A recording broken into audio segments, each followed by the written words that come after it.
दुनिया में हमास का दुश्मन नंबर 1 अगर कोई है तो वो है इजराइल। इजराइल से दुश्मनी में हमास के आतंकी किसी भी हद तक जाने के लिए तैयार रहते हैं, लेकिन 7 अक्टूबर को जिस तरह से हमास के आतंकियों ने हमला किया उसे लेकर किसी ने कल्पना तक नहीं की थी।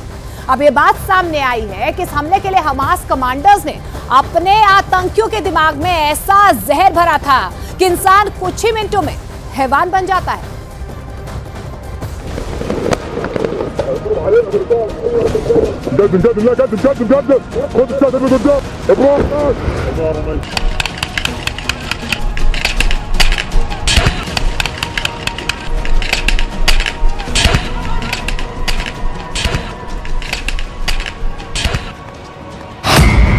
हमास का कोकेन वाला प्लान।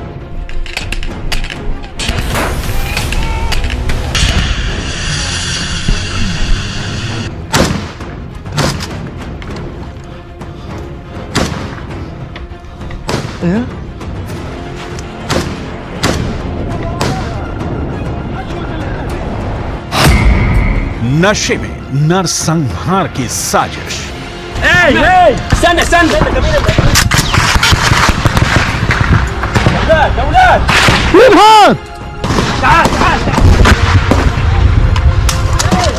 सात अक्टूबर को इजराइल में कत्लेआम के लिए हमास ने जो खूनी प्लान बनाया था वो इतना खौफनाक था कि कोई हैवान भी अपने होशो हवास में उसे अंजाम न दे पाए। शायद इसलिए हमास के कमांडरों ने अपने प्लान को अंजाम तक पहुंचाने के लिए ऐसी साजिश रची कि शैतान भी शर्मा जाए।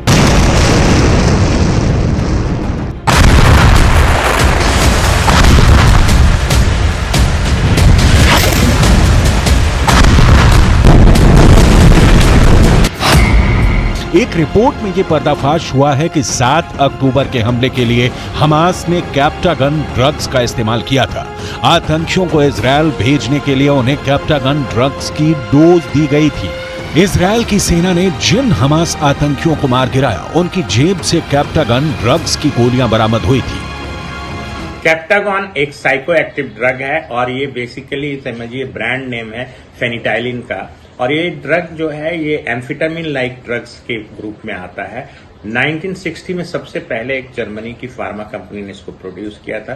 उसके बाद तमाम देशों ने इसको 2011 के बाद बनाना बंद कर दिया। इसका बेसिक यूज जो था अटेंशन डेफिसिट डिजॉर्डर, नार्कोलेप्सी जिनको बहुत ज्यादा नींद आती है, या फिर सीएनएस स्टिमुलेंट अपने नर्वस सिस्टम को स्टिमुलेंट करने के लिए इसका उपयोग होता था। 2011 से करीब करीब सभी देशों ने इसका उत्पादन बंद कर दिया, बट अभी भी मिडिल ईस्ट में कई देश हैं जो इसको एक नर्वस सिस्टम स्टिमुलेंट की तरह से यूज करने के लिए इसको बना रहे हैं और इसकी स्मगलिंग भी हो रही है।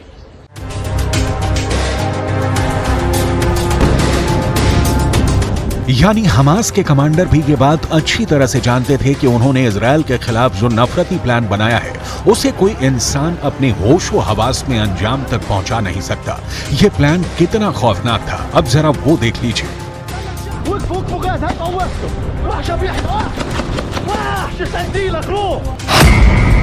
हमास के आतंकियों ने एक साथ 3 रास्ते से इजराइल पर धावा बोला था। 7 अक्टूबर को एक साथ हमास के सैकड़ों आतंकी समंदर, जमीन और आसमान के रास्ते इजराइल की सीमा के अंदर दाखिल हुए थे।